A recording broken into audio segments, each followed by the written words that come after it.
camera was supposed to protect me, but instead, Jeff used AI to create a ghost version of me stealing my face, my voice, and my life. Every lie he forged with his deep-fake videos turned neighbors, teachers, even my own mother against me, until I was trapped in a prison of fabricated evidence. But the night I uncovered his twisted archive, I knew the truth would be my weapon. Before we continue, please subscribe to the channel and let us know where you are listening from in the comments. The camera was supposed to make me feel safe. That's what Jeff said when he installed it, pointing directly at my bedroom window. "For your protection, Angela," he'd said, his hand heavy on my shoulder. I was 9 years old, and something about the way his fingers lingered made my skin crawl. But Mom just smiled and thanked him for being such a caring stepfather. I should have known then that protection meant something different in Jeff's vocabulary. It started small, the way these things always do. Jeff moved in with us 6 months after Dad died in the car accident. Mom was drowning in grief and bills, and Jeff appeared like some kind of savior, steady job, nice car, always bringing flowers. He'd ruffle my hair and call me kiddo in front of Mom, but when she wasn't looking, his eyes would follow me with an intensity that made me want to disappear into the walls. The camera came after I'd tried to tell Mom about the first incident. Jeff had come into my room late one night, sat on my bed, and started stroking my hair while I pretended to sleep. His breathing was heavy, deliberate. When I finally worked up the courage to tell Mom the next morning, she looked exhausted and said I must have been dreaming. Jeff had been in bed with her all night, she insisted. That evening, he announced the security camera installation to prove Angela's just having nightmares. But the camera wasn't pointing outside to catch intruders. It was aimed directly at my bed. I started changing in the bathroom, sleeping fully clothed even in summer. Jeff would make comments about the footage. "Noticed you were tossing and turning last night, Angela. Bad dreams again?" He'd say it casually over breakfast, but his eyes would glint with something dark. Mom never questioned why he was watching footage of me sleeping. 3 weeks after the camera went up, things escalated. Jeff started showing Mom videos on his phone, videos of me supposedly sneaking out at night, climbing through my window. But I knew I'd never left my room. The girl in the grainy footage looked like me, moved like me, but something was off about her face when she turned toward the camera. It was too smooth, too perfect, like someone had painted my features onto another person. "We need to set some boundaries," Mom said sternly, grounding me for 2 weeks. I tried to explain that I'd been in bed, that the video must be fake, but she held up the phone like evidence in a courtroom. "Are you calling Jeff a liar? He's trying to protect you, Angela. Why would he make this up?" Why indeed.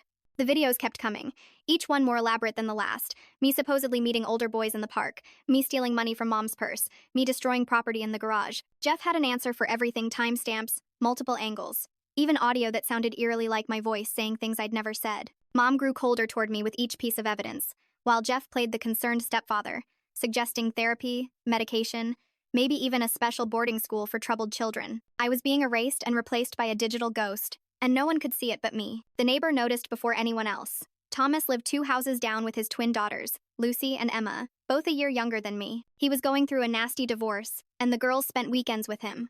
I'd see them playing in their backyard, their laughter a painful reminder of what childhood was supposed to sound like. One Saturday afternoon, I was sitting on our front steps, trying to disappear into a book, when Thomas walked by with his dog. He stopped, studied my face, and asked quietly, "You okay, kid?" Something in his voice, genuine concern without judgment, made my eyes fill with tears. I just shook my head, unable to speak. He didn't push, just nodded and said, "If you ever need help, any kind of help, you knock on my door.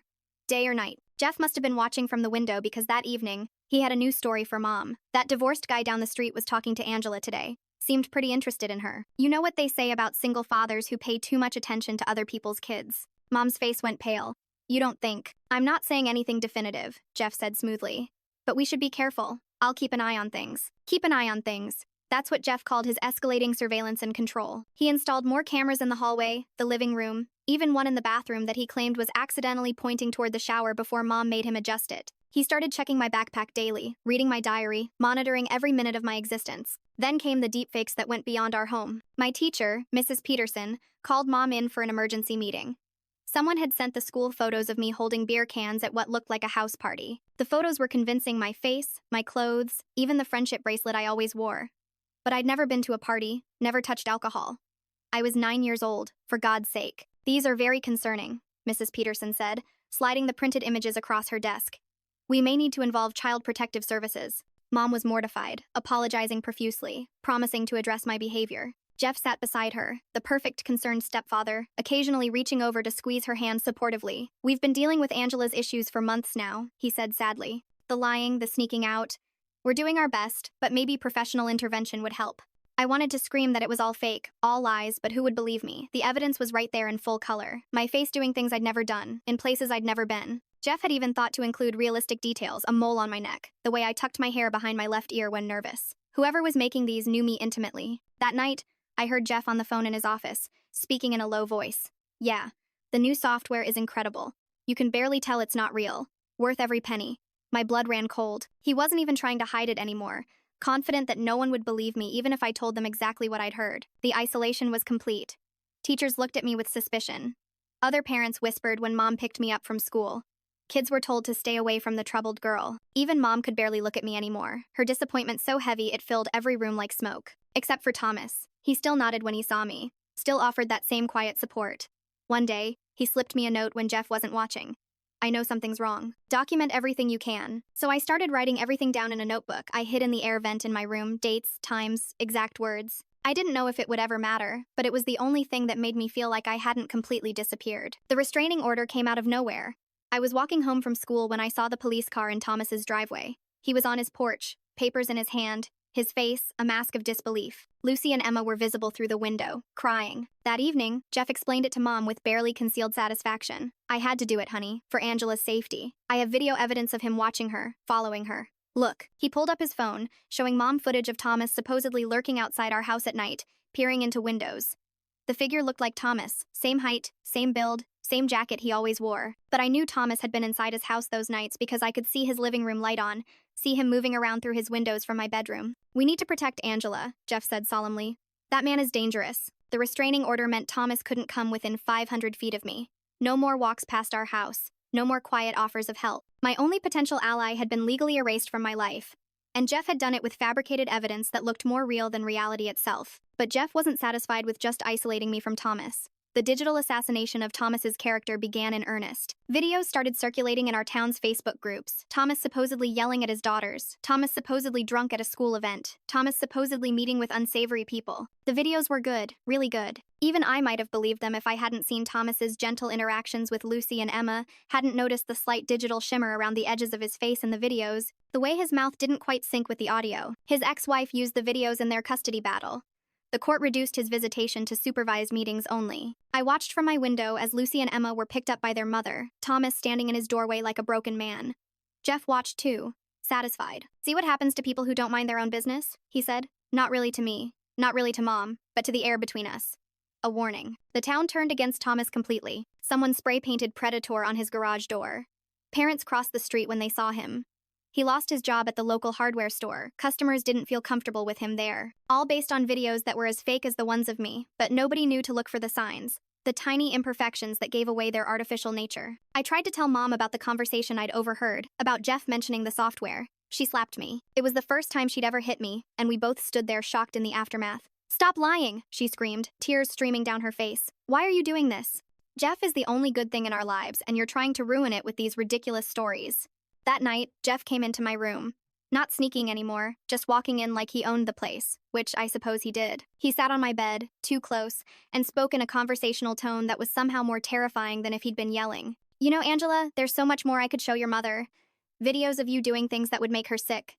Things that would make everyone sick. Things that would follow you for the rest of your life. He pulled out his phone, showed me a brief clip, my face, my body, doing something unspeakable. It lasted only a second before he pulled the phone away, but the image burned into my brain. Amazing what computers can do these days, isn't it? Make anyone do anything. Make anyone become anything. I threw up after he left, heaving into the toilet until nothing was left but bile and terror. I was 9 years old, trapped in a house with a monster who could rewrite reality with a few clicks. And nobody would believe the truth even if I screamed it from the rooftops. The emergency happened on a Tuesday. I'd been documenting everything as Thomas had suggested, but hiding the notebook was getting harder. Jeff had started random room searches, turning my space upside down while I was at school. So far, the air vent had held my secret, but I knew it was only a matter of time. That morning, Jeff had shown Mom a new video, me supposedly breaking into Thomas's shed, stealing tools. The timestamp showed 2 a.m. the previous night. Mom was beyond disappointed now. She looked at me with actual fear. We need to get her help, she kept saying. Serious help. Jeff mentioned a facility he'd researched, a residential treatment center for disturbed children 3 states away. They specialize in cases like this, he said, printing out brochures. It might be our only option. I knew if I went to that place, I'd never come back. Or if I did, I wouldn't be the same person. Jeff would make sure of that. The walls were closing in. and I was running out of time. That afternoon, sirens filled our neighborhood. Black smoke poured from Thomas's garage, an electrical fire, the firefighters said. But I'd seen Jeff near Thomas's house earlier that morning, before the supposed break-in video timestamp. As neighbors gathered to watch the chaos, I made my decision. While Mom and Jeff were distracted by the fire, I grabbed my hidden notebook and ran. Not far, I couldn't go far, but to Mrs. Chen's house next door. She was elderly, somewhat confused, but she had something valuable. A phone Jeff didn't monitor. I called 911, but not for the reason you'd think. I asked for Officer Martinez, specifically he'd visited our school for safety presentations, and something about him had seemed genuine. When he answered, I spoke fast, knowing I had minutes at most. My name is Angela Morrison. I'm 9 years old. My stepfather Jeff is creating fake videos of me and showing them to everyone. He's using some kind of computer program. He's doing the same thing to our neighbor Thomas. Please, I have proof written down. I think he started the fire at Thomas's house. Please help me. Officer Martinez listened without interrupting, then asked, Where are you right now, Angela? Mrs. Chen's house. But he'll find me soon. Stay there, lock the door, I'm on my way. I hung up and waited, watching through Mrs. Chen's window as Jeff noticed I was gone. He moved with controlled urgency, checking the yard, the garage, then starting toward the neighbors' houses. My heart hammered as he approached Mrs. Chen's door. The knock was gentle, almost friendly. Mrs. Chen, is Angela there? Her mother is worried sick. Mrs. Chen, bless her confused soul, called out. Who? I don't know any Angela. Jeff's voice hardened. I know she's in there. Open the door. That's when Officer Martinez's patrol car pulled up, followed by another. Jeff stepped back from the door, his face rearranging into concerned stepfather mode. But Officer Martinez wasn't alone. He'd brought Detective Sarah Kim, who specialized in cybercrimes. Mr. Patterson? Detective Kim approached Jeff with professional calm. We've received some concerning information. We'd like to ask you a few questions. Jeff smiled. All cooperation. Of course, officers. Is this about the fire? Terrible thing. We were just looking for Angela. She's been having some behavioral issues. Actually, Detective Kim said, it's about the videos. All of them. The color drained from Jeff's face for just a moment before he recovered. I don't know what you mean, but I was already showing Officer Martinez my notebook through Mrs. Chen's window dates, times, overheard conversations, everything. He looked at each page carefully, his expression growing grimmer. We're going to need to examine all electronic devices in your home, Mr. Patterson. You'll need a warrant for that, Jeff said smoothly. Detective Kim smiled. Already in process. Judge Morrison, no relation takes potential child endangerment very seriously. Should be here within the hour. The search warrant arrived in 43 minutes. I know because I watched every second tick by on Mrs. Chen's old kitchen clock while police officers secured our house. Mom stood on the lawn, alternating between confusion and rage, demanding to know why they were treating Jeff like a criminal. He's trying to help her, she kept saying. She's the one with problems. Look at all the evidence. Detective Kim pulled Mom aside, speaking quietly but firmly. Ma'am, that's exactly what we're looking at, the evidence. All of it. Jeff had retained a lawyer within minutes, a sharp-dressed woman who arrived as they were carrying out his computers.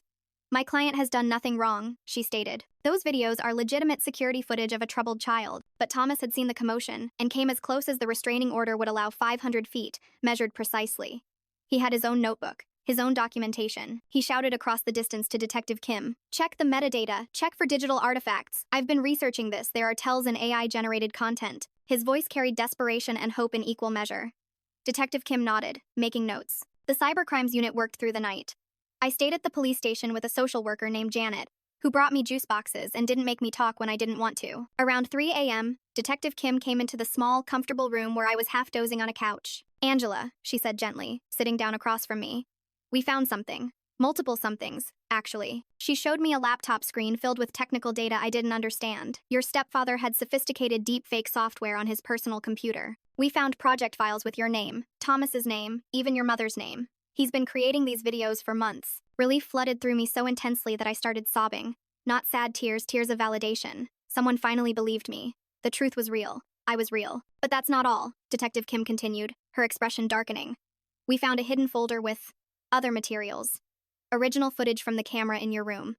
Hours of it. And conversations where he's discussing selling access to these feeds on the dark web. My stomach lurched. The violation was even worse than I'd imagined. There's more, she said carefully.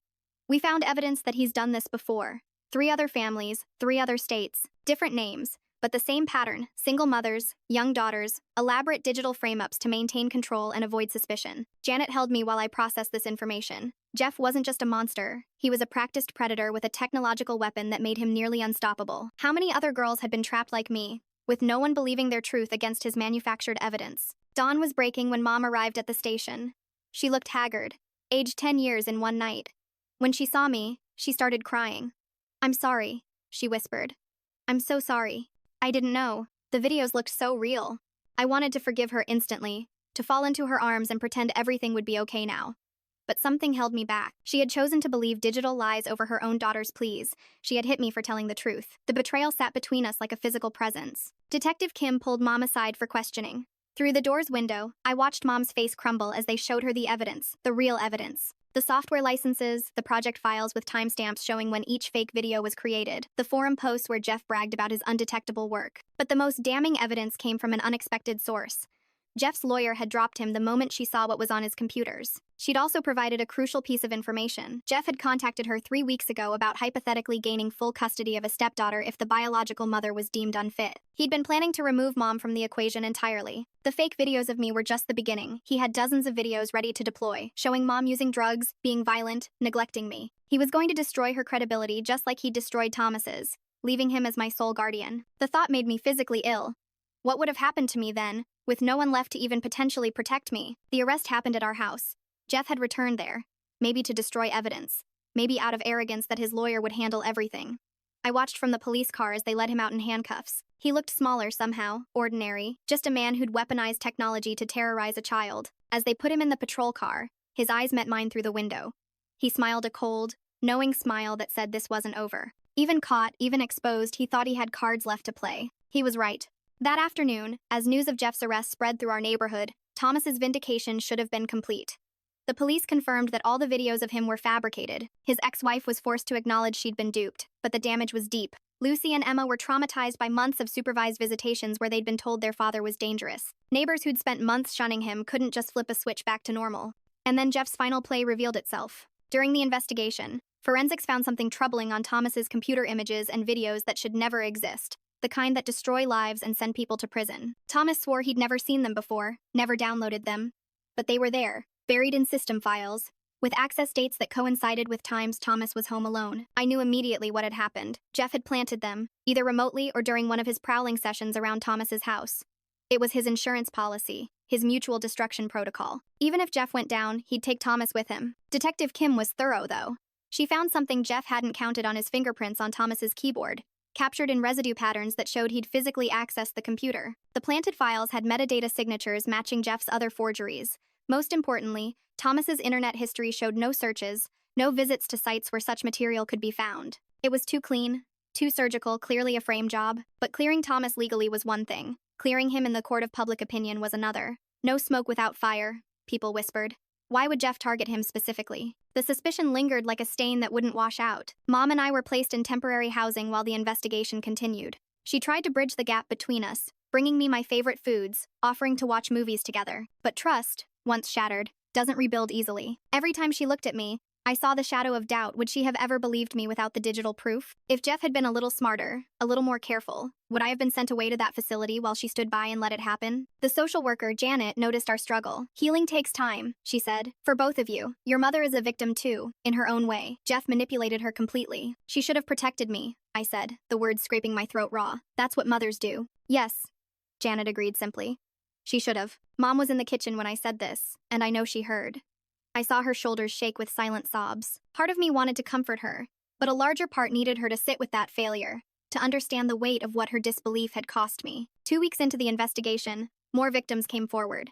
A family in Oregon, another in Florida, one in Michigan.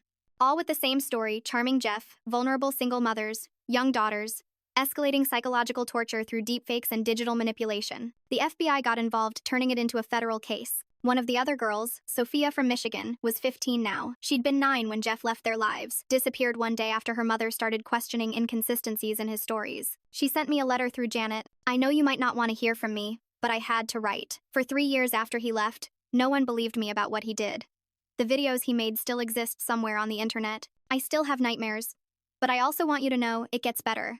Not perfect, not erased, but better. You're going to be okay. We're going to be okay. The trial was set for 6 months out, but the immediate concern was custody. With Jeff in jail and mounting evidence of Mom's failure to protect me, Child Protective Services had to decide where I should live. The foster system loomed like a threat. well-meaning strangers who wouldn't understand what I'd been through. That's when Thomas did something unexpected. Despite everything he'd endured, the false accusations, the planted evidence, the destruction of his reputation, he petitioned to be my emergency guardian. That's insane, Mom said when she heard. After everything? Why would he do that? But I understood. Thomas had seen what others missed.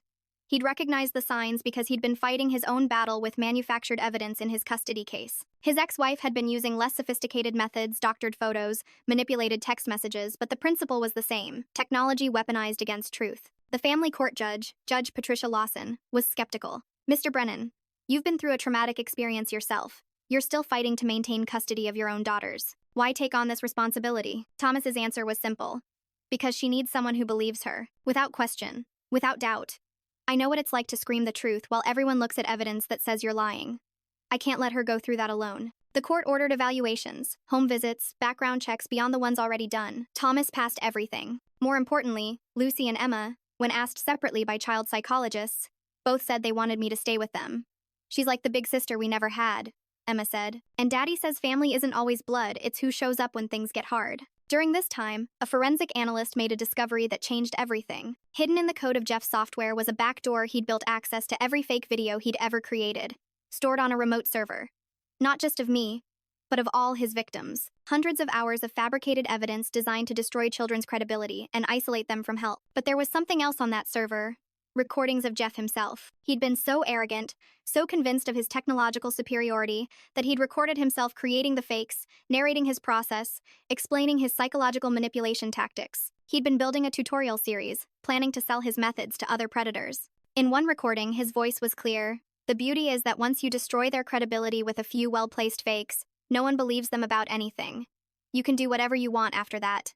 They're invisible. The FBI used those recordings to identify a network of 12 other men who'd been in communication with Jeff, learning his techniques. The investigation exploded outward, becoming one of the largest child predator cases involving deepfake technology in history. Meanwhile, I moved in with Thomas temporarily while the courts decided on permanent custody. His house felt different from mine, calmer, safer, despite the spray paint scars on the garage that he hadn't been able to fully remove. Lucy and Emma were cautious at first, but kids adapt faster than adults. Within a week, we were braiding each other's hair and having movie nights. Thomas never tried to be my father. He was just there. Steady. Consistent. When I had nightmares, he'd make hot chocolate and sit with me until I felt safe enough to sleep. When I flinched at sudden movements, he'd slow down, give me space. When the trial preparations triggered panic attacks, he'd remind me to breathe, count to 10. Remember that Jeff couldn't hurt me anymore. But Jeff wasn't done. From jail, through his new lawyer, he was building a defense. Mental illness, addiction to prescription medications, a brain tumor that affected his judgment. He wanted to paint himself as a victim of his own confused mind, someone who needed treatment, not punishment. The fake videos? A cry for help. The camera in my room? Paranoid delusions about intruders. It was almost laughable, except prosecutor Michelle Davies warned us that juries sometimes bought these defenses, especially from clean-cut, well-spoken white men who knew how to appear remorseful. "We need you to testify," she told me gently. "I know it's scary, but your voice is the most powerful evidence we have." The thought of facing Jeff in court, of having strangers dissect the worst moments of my life, made me want to disappear. But then I thought about Sophia in Michigan, about the other girls who'd lived through this hell, about the future victims if Jeff somehow walked free. "I'll do it," I said, my voice steadier than I felt. The trial began on a cold Monday in November. The courthouse was modern, all glass and steel, but inside felt ancient, weighed down by centuries of justice sought and sometimes found. Mom came, sitting in the row behind the prosecutor's table. Thomas sat with me, Lucy and Emma with their mother for the day. Jeff entered in a suit, looking every inch the wrongly accused professional. His new defense team had coached him well, shoulders slightly slumped in remorse, eyes downcast, the picture of a broken man seeking redemption. It made me sick. Prosecutor Davies opened with the recordings from Jeff's server, his own voice filling the courtroom. "Once you destroy their credibility, no one believes them about anything." The jury listened, some taking notes, others staring at Jeff with growing disgust. But his lawyer, Marcus Webb, was sharp. "Ladies and gentlemen, what you're hearing is a sick man's delusion, recorded during psychotic episodes induced by a combination of prescribed medications and an undiagnosed brain tumor. My client doesn't even remember making these recordings. The tumor was real, they'd found it during medical examinations in jail. Benign, operable, but conveniently located in an area that could, theoretically, affect judgment and impulse control. Expert witnesses battled over its relevance. Neurosurgeons and psychiatrists contradicting each other in language too complex for most of us to follow. When my turn came to testify, they'd arranged for me to do it via closed-circuit television, so I wouldn't have to be in the same room as Jeff. But but I could see him on a monitor, watching me, that same calculating look in his eyes. Prosecutor Davies walked me through the timeline carefully, letting me tell my story in my own words. The jury listened intently as I described the escalation, the isolation, the moment I realized the videos were fake. Some jurors had tears in their eyes when I talked about the camera pointed at my bed, about Jeff telling me he could make me do anything in the videos. But cross-examination was brutal. Webb didn't attack me directly, he was too smart for that. Instead, he painted a picture of confusion, misunderstanding, a child caught between a sick stepfather and a desperate mother, unable to distinguish between reality and fiction. "Angela," he said kindly, "is it possible that some of what you remember might have been influenced by the stress of your father's death, by the upheaval in your home life?" "No," I said firmly. "I know what happened." "But you were only 9. Memories from that age can be unreliable, can't they?" Prosecutor Davies objected, and the judge sustained it, but the seed of doubt had been planted. The other victims' testimonies were presented through depositions and video calls. Sophia from Michigan was powerful, describing years of therapy, the ongoing trauma of having fake videos of her still circulating in dark corners of the internet. But Webb countered each testimony with medical experts discussing Jeff's tumor, his medication history, his alleged blackouts, and memory loss. Then Thomas testified, and everything changed. He brought something no one expected, a recording of his own. Months ago, before the restraining order, he'd installed a security system with audio after noticing someone had been in his yard. The system had captured Jeff's voice, clear and rational, discussing his plans on a phone call. "The neighbor's getting suspicious. I'll need to neutralize him. I've got the perfect footage ready him with kids, looking inappropriate. Once that's out there, no one will listen to him about the girl." The courtroom went silent. This was Jeff, lucid and calculating, planning Thomas's destruction with cold precision. No confusion, no medication-induced haze, no tumor-impaired judgment, just predatory strategy. Webb tried to object, to claim the recording was inadmissible, but Judge Harrison allowed it. The jury leaned forward, absorbing every word. But the real bombshell came from an unexpected source, Jeff's first wife. She'd been found by the FBI during their investigation, living under a different name in Canada. She'd fled Jeff 15 years ago, after he'd used primitive photo manipulation to convince her family she was an unfit mother. She'd lost custody of her son, who Jeff had raised until the boy turned 18 and cut all contact. Her testimony, delivered via video link for her safety, was devastating. Jeff had been doing this for almost 2 decades, evolving his methods as technology advanced. No tumor then, no medication excuses, just a pattern of control, manipulation, and abuse spanning years. The jury deliberated for 6 hours. When they returned, Jeff's carefully maintained composure finally cracked. Guilty on all counts: child endangerment, production of child exploitation material, cyberstalking, fraud, conspiracy, and 12 other charges. The sentencing came 3 weeks later. Judge Harrison, a grandmother herself, didn't mince words. "Mr. Patterson, you weaponized technology to torture a child. You created a digital prison where truth became lies and lies became evidence. You didn't just harm Angela, you attempted to erase her reality, to make her doubt her own experiences. This court has seen many forms of abuse, but your calculated psychological torture of a 9-year-old child while maintaining a facade of concerned parenting is among the most insidious. You've shown no genuine remorse, only regret at being caught. 25 years federal prison, no possibility of parole for 15. Lifetime registration as a sex offender. Mandatory surrender of all electronic devices upon any future release." It wasn't enough. No sentence could undo what he'd done, but it was something. Jeff was led away in shackles, but not before turning to look at me one last time. I waited for that familiar chill, that sense of being prey. Instead, I felt nothing. He was just a man in chains, heading to a cage.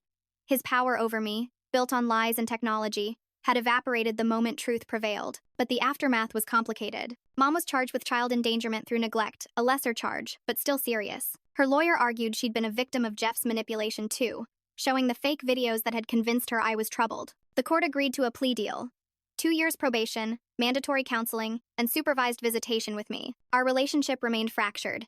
During one supervised visit, she broke down completely. "I failed you. I chose him over you. I saw what I wanted to see because I was so desperate not to be alone. I'm so sorry, Angela. I'm so sorry." I wanted to forgive her. Part of me did forgive her. But trust was something else entirely. "I know you're sorry," I told her. "But sorry doesn't erase what happened. Maybe someday we can build something new." But not yet. Thomas's custody petition was approved. The court recognized that despite the trauma he'd endured, or perhaps because of it, he was uniquely positioned to provide the understanding and stability I needed. Lucy and Emma were thrilled their dad had fought through hell and emerged with an expanded family. The adoption was finalized on my 11th birthday. Thomas didn't try to make a big celebration. He understood I wasn't ready for that. Instead, we had a quiet dinner, just the 4 of us, and he gave me a simple gift: a journal with a lock. "For truths that are just yours," he said. "No cameras, no monitoring. Just your thoughts, safe and private." That night, Lucy and Emma made a banner for my bedroom door. Angela Brennan's room sister, survivor, badass. Thomas made them change badass to brave, but I kept the original version under my pillow. School was challenging. Everyone knew my story. It had made national news as the first major case of deepfake child abuse to result in significant prison time. Some kids treated me like fragile glass, others like a celebrity, and a few like damaged goods to be avoided. But slowly, with therapy twice a week and Thomas's steady support, I found my footing. Dr. Martinez, my therapist, specialized in trauma resulting from technological abuse, a field that barely existed before cases like mine. She helped me understand that Jeff's manipulation had been designed to make me question reality itself, a form of gaslighting amplified by digital evidence. Your brain did exactly what it needed to do to survive, she told me. You held on to truth even when the whole world seemed to be telling you that you were wrong. That's not weakness, that's incredible strength. The therapy wasn't just for me. Our whole new family went to sessions. Thomas dealing with his own trauma and the challenges of raising 3 girls. Lucy and Emma processing their confusion about why their dad had been hurt, and me learning to trust again. We were all broken in different ways.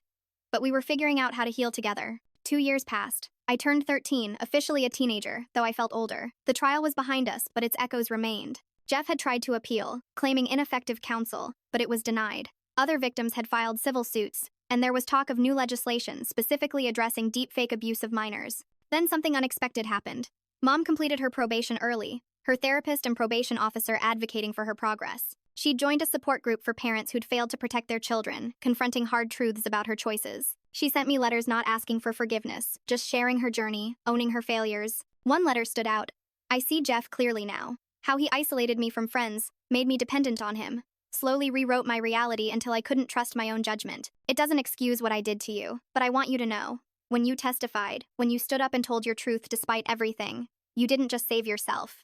You saved me too. You showed me what courage actually looks like. I wasn't ready to rebuild our relationship, but I kept the letter. At school, I became an unexpected advocate. When our health class covered internet safety, the teacher asked if I'd be willing to share my experience. My first instinct was to hide, but then I thought about other kids who might be facing similar situations, maybe without the technological component, but with the same gaslighting, the same isolation. So I stood up and spoke. Not all the details, but enough. Predators don't always look like predators. Sometimes they look like saviors. They're nice to your parents, they bring flowers, they act concerned. And now they have tools to make lies look like truth. If something feels wrong, trust that feeling. Even if everyone else says you're crazy. Even if there's evidence that you're wrong. Your gut knows things your eyes can be tricked about. After class, a quiet girl named Amy approached me. She was dealing with something similar. Her uncle had been taking photos of her. Nothing obviously inappropriate, but enough to make her uncomfortable. Her family didn't believe her concerns. We went to the counselor together, and an investigation was opened. Her uncle was found with thousands of inappropriate images of other children on his computer. You saved me, Amy told me later. Your story saved me. But I hadn't saved her. She'd saved herself by speaking up. I'd just shown her it was possible. By the time I turned 16, our makeshift family had found its rhythm. Thomas had regained full custody of Lucy and Emma, his reputation slowly rebuilding as more people understood what had really happened. He'd started dating a woman named Claire, carefully, slowly, making sure we were all comfortable with the pace. She was a cybersecurity expert who'd actually followed our case professionally before meeting Thomas at a conference about protecting children online. Your case changed how we think about digital evidence, she told me. It's not automatically true just because it's on video anymore. You changed that. For my 16th birthday, Thomas asked what I wanted. I knew exactly. I wanted to visit the other survivors. With the FBI's help and everyone's consent, we organized a weekend gathering. Sophia came from Michigan, now 18 and starting college. Maria from Oregon, 15 and angry but healing. Jasmine from Florida, 13 and still struggling with trust. We spent 3 days together, not in therapy or formal sessions, but just existing in the same space. We played games, watched movies, shared stories that had nothing to do with Jeff. But late at night, we also talked about the unique trauma of having your reality attacked, of being disbelieved, of watching lies become more credible than truth. People ask if I'm over it, Sophia said, like it's the flu or something. But it's more like, I learned the world works differently than I thought. That technology can be a weapon, that parents can choose wrong, that sometimes you have to save yourself because no one else will. You don't get over that. You just learn to carry it. We made a pact to stay in touch, to be each other's reality checks when the world felt unstable. We called ourselves the glitches, the errors in Jeff's system, the truths he couldn't delete. Mom reached out on that birthday too, asking if she could send a gift. I agreed, curious. She sent a donation receipt she'd given $10,000 to an organization that educated parents about deepfake abuse and technological manipulation of children. She'd been saving every penny she could since the trial. I can't undo the past, her note said. But maybe I can help prevent another mother from making my mistakes. It was the first time I felt something shift, a tiny crack in the wall I'd built between us. Senior year of high school arrived faster than expected. College applications asked for essays about overcoming challenges, and I had more material than I could fit in word limits. But I didn't want to be defined only by trauma. I wrote about Thomas teaching me to rebuild a car engine, about Lucy and Emma and I starting a small business making jewelry, about the normal teenage things that filled the spaces between therapy sessions. I got into my first choice school studying computer science with a focus on digital forensics and AI detection. Some people were surprised by the choice, thinking I'd want to avoid technology after everything. But I'd learned that running from the weapon doesn't make you safe or understanding it does. Thomas drove me to college, the car packed with all the normal things, bedding, laptop, too many photos of our unconventional family. As we pulled up to the dorms, he turned to me with tears in his eyes. You know, when I first saw you on those front steps looking so lost, I just wanted to help. I never imagined this. You didn't just survive, Angela. You transformed everything: our family, our understanding of truth, even how the legal system handles digital evidence. You changed the world. We changed it together, I corrected. All of us, you, me, Lucy, Emma, even Mom in her way, and the other survivors. Even Jeff, as twisted as it sounds. His evil forced us to confront something that needed confronting. As I unpacked in my dorm room, my roommate asked about the family photos. Your dad seems cool, she said, pointing to a picture of Thomas. He is, I agreed, not bothering to explain the complex journey that had made him my father in every way that mattered. That night, I opened the journal Thomas had given me years ago, reading my early entries about feeling erased, disappeared, turned into someone else's fiction. Then I turned to a fresh page and wrote, I exist. I am real. My truth survived the lies. The girl Jeff tried to delete is starting college tomorrow, studying the very technology he weaponized against her. He's in a cage for another decade at least, while I'm free. Not unscarred, not unchanged, but free. And real. And here. The healing wasn't complete, might never be complete. Trust remained complicated. Relationships required constant navigation. Sometimes I still woke up wondering if my memories were real, if the videos were fake, or if my life was. But I had tools now. Therapy, family, fellow survivors, and the knowledge that truth, while it can be obscured by technology, can't be permanently deleted. It lives in the people who refuse to stop believing in it, who fight for it even when the evidence seems overwhelming. Jeff had tried to make me invisible, to replace me with a digital ghost of his creation. But I was still here, solid and real, building a future on the foundation of a truth that no amount of manipulation could destroy. As I closed the journal and looked around my dorm room at the pictures of Thomas, Lucy, and Emma, at the graduation card from Mom that I'd finally kept instead of throwing away, at the group photo of the glitches all giving the camera defiant smiles, I realized something powerful. Survival isn't a moment. It's not the day you're rescued or the day your abuser is sentenced. It's every small choice to keep going, to trust again, to build something new from the wreckage. It's choosing to study the weapon that hurt you so you can protect others. It's letting a neighbor become a father and strangers become sisters. It's eventually, maybe, letting a mother who failed you try to earn a second chance. It's understanding that your story, no matter how someone tries to rewrite it, belongs to you. And no amount of technology, manipulation, or fake evidence can change that fundamental truth. You are the author of your own survival. My phone buzzed a text from Thomas. Proud of you, kiddo. Also, Emma wants to know if your dorm has better Wi-Fi than home. I smiled, typing back. Tell her it does, but the hot chocolate isn't as good. We'll mail you the good cocoa powder, he replied. Family recipe now, family. Not the one I'd started with, not the one Jeff tried to destroy, but the one that emerged from the rubble of lies stronger, stranger, and absolutely real.